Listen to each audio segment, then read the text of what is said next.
Hello everyone, my name is Timothy Tavera and our topic for today also about is the variables, data types, and the operators. So let's get started. So what is a variable? Variables like a name storage location in the computer's memory that holds a value. Like say for example like kanang ang variable is sudlalan na daw siya sa value. Say for example like x is equal to 3 or y. Mo siya algebra like y is equals to 10 like 'di ba kanang x and y mo na variable katong 3 ug 10 mo value may tawag siya nga may sudlanan siya sa ang kaning variable sudlanan siya sa value. Data types. What is the data types? Data types are classifications of data that tell the computer or interpreter how the program intends to use the data. So, sabot, ang data types daw, usara sa mga klaseng data nga magpahibalo nga unsaon ang paggamit sa programmer. Like, for example, natay gilabel nga kuan, natay gilabel nga spices. Spices nga label na container, di ba? Di ba? Dapat ang kanang container nga spices, gilabel nga spices, dapat mga halang ang sulod dira. Like say for example like cinnamon, black pepper, also kanang nga kasi nga spices. Tapos sa example like label nga rice. Container nga na siya gilabel nga rice dapat nga bugas ang sulod dira. Mo na data types mag gilabel ba daw siya ana pare ana diri yan integer nga kuan integer nga data type na siya kay double boolean mo ni mga data type. So nara mga common fundamental data type like start with Python. Ang Python is na siya data type integer, whole numbers both positive and negative without any decimal points. So pasabot whole number siya wa siya decimal point ito mga 1.1, 2.6 may pasabot nga decimal pero integer man siya dapat isa ka number ana. So floating point number, float is the numbers with decimal point. So di siya whole number but instead na siya mga decimal. Na kaya si integer float. Whole number integer whole numbers ang float is na decimal. So character or char, single letter, symbol or digit. So mali tawag nga character. Isa ra siya character, isa ra na siya ka symbol or letter or number. May naman na siya character na siya single double quotation. Na siya quotation no. Sa example na A na quotation and siya between quotation niya. So mo na yung character. String is a sequence of characters representing text usually enclosed in double quotes. So example sa na hello na word. So mo na string. Basta na double quotation string. Basta ginagamit siya para sa mga sentences, words, or one. Sa string. Kanang quotation na siya. Na. Double quotation gamit na. Pwede po siya, bisag kuan, bisag integer mga niyo mo kuan, string. O pwede siya. Mahimo siya string kung naibutang quotation na. Boolean represents truth values either true or false. So sa decision part na siya kuan na code. Right? Duha ra ka buok true or false ra na siya. And then let's jump to Java. Like data type nga byte stores whole numbers from negative to 128. Like kuan na siya kaning whole number siya pero nagko from negative to positive. Na short dire stores whole numbers from negative 32,732 767. Integer stores pareha ra gyapon diri ang integer diri sa Java ug Python pareha sila.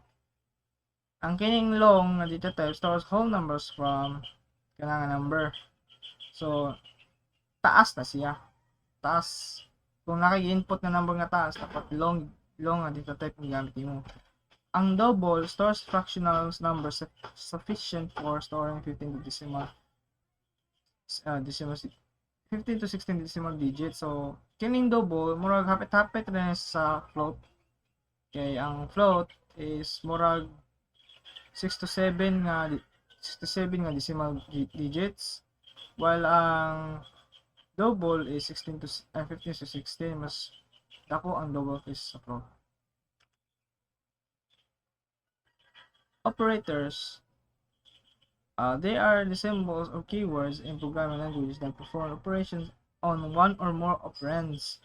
So pasabot mo ning mga keywords or symbol, mga keyword ginagamit pang pang operations o mga actions na. Say for example nga code ipakita like I plus 1 or I plus y is less than j plus 1. Muna yung operators. Na may arrow rin siya. Okay ni. Muna yung operator pa siya. Okay ni plus operator. Ano siya.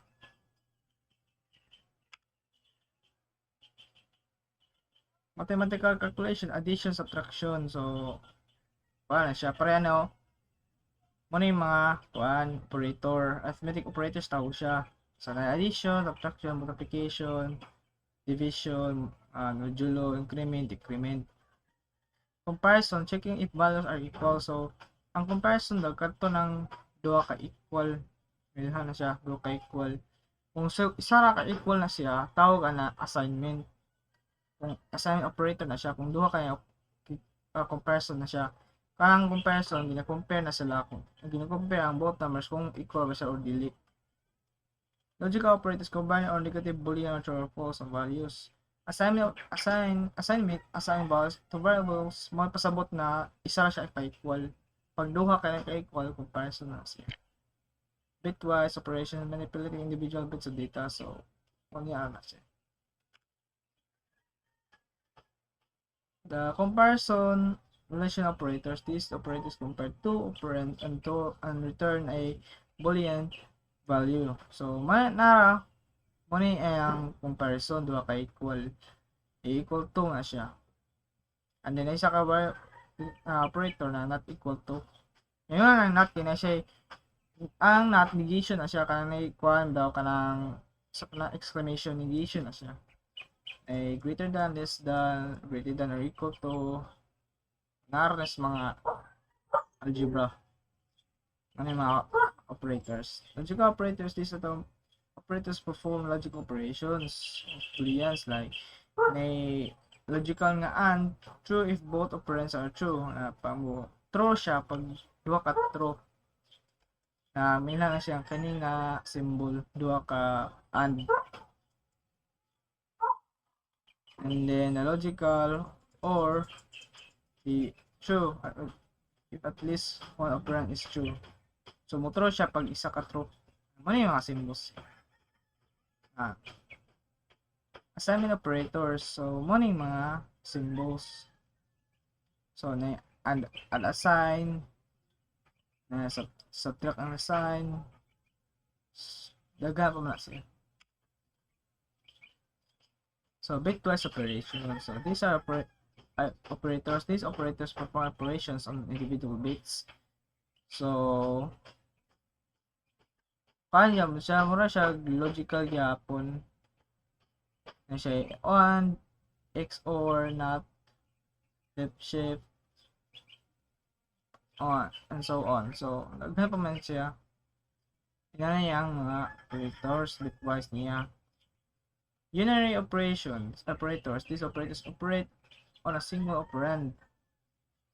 So, paano siya, mga symbols na siya para sa mga digits like kung negative 5 siya or positive ana kung logical na kaya negation na si tawag na increment gina-add siya 1 every time mag loop siya. Ang decrement opposite siya sa increment. Ang kaya gidugang isa kin decrement is di-quag isa. And that is it. So, Mobile na to sa IDE later on. Ay, pakita na ko ang mga akong mga examples ito. So before nga ipakita na ko tong mga code na ko about tong variables and data types, operators. So tudlon ta mo unsa pag basic displays. So let's start with Python. So ang kang Python is ay ang keyword yan kay print na siya, print. Don't forget the string, di ba? Lagi ko ibugay na itong may hash string kay na quotation. So i-print na to nga hello world. Hello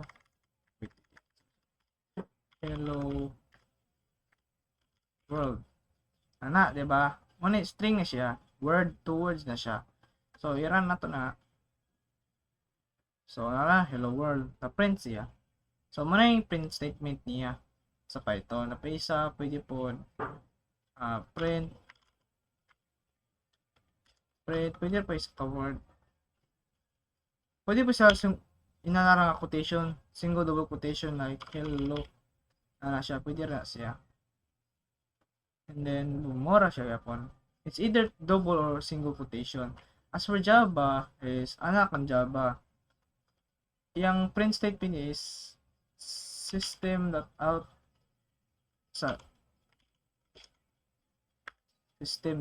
na mo yung print statement niya. See? Ano yung print statement niya? So hello world na to. So hello world. As for kanan pas kang Python is pwede ba siya single quotation pero sa Java dili siya pwede. Double quotation kasi ginagamit yung explicit tsaka kayo. So no. And let's go back to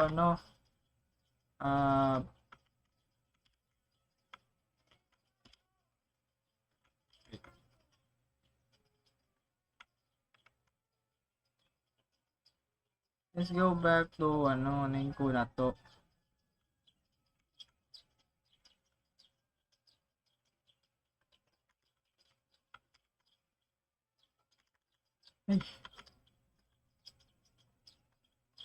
So let's start with Python. Like nasa di variable nga name na kini siya data type na siya nga str which is string.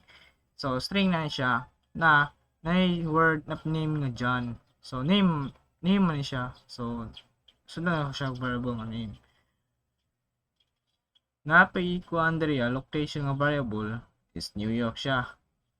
Taga New York siya nga John. Si John taga New York daw. Ngan din na ipisa nag basic display ko diriya. Now kini ipaprint ako siya. Kung i-print ato na siya,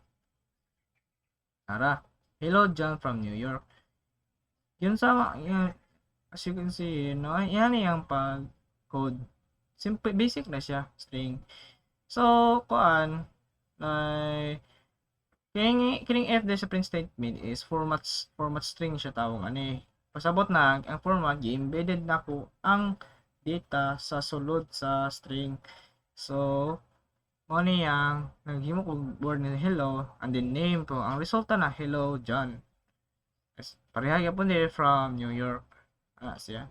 Kining don't mind this kining print statement kay ito yun ako na para kuha siya new line na siya.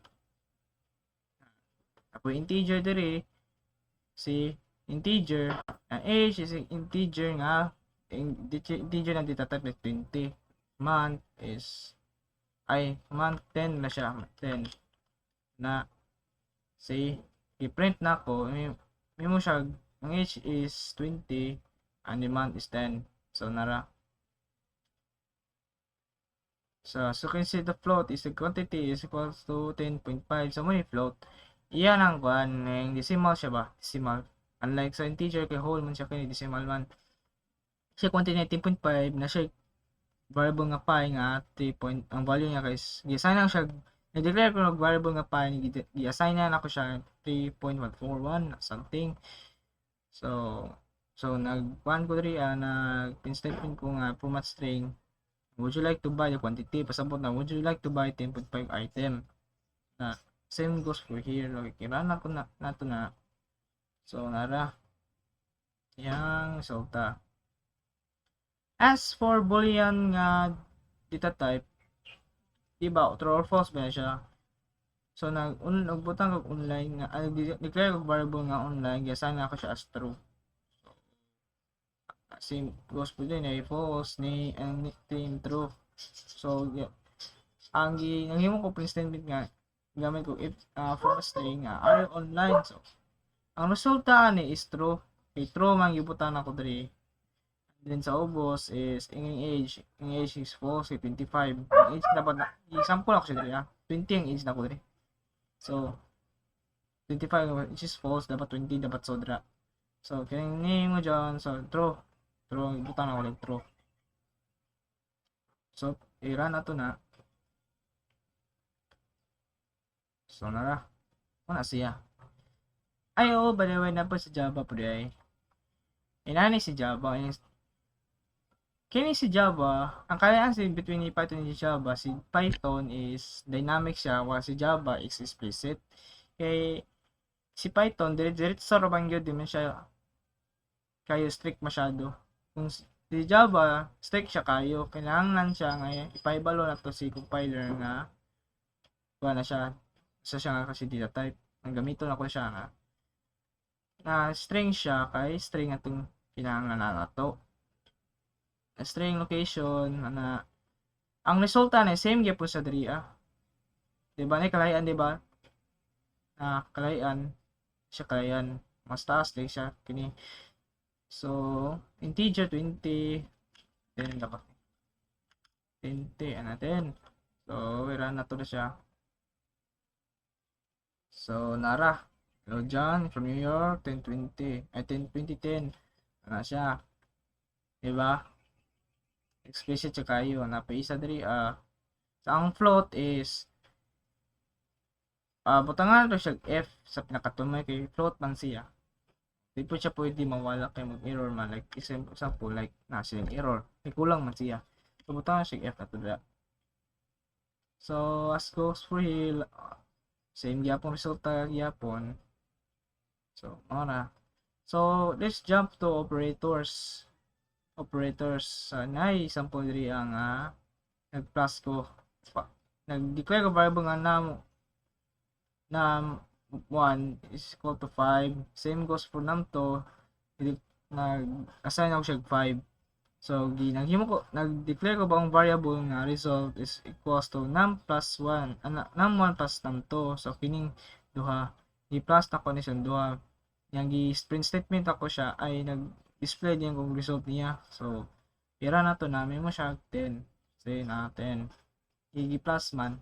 So, as for goes here sa times is 12, I think. Oh, same parehar ya pa sa process. 12. And then minus same parehar gyapon. So yapon resulta and division. So, mga ang operators. Sa mga basics pa na akong ipakita sa inyo. Isa ko masyado mo tapas na kay kining video is all about the basics. So, sa Java, same gyapon same gyapon sila. Wala lang ito mga division of times. Division of minus. So, pareha yung pag-resulta pero nanion siya ang Java. Yapon. Data type una, variable, assign na naman siya og date ang value. Ana siya. Inana si Java. So, mawar to. So, I hope na sabot to ninyo na basics sa programming. So, that is it.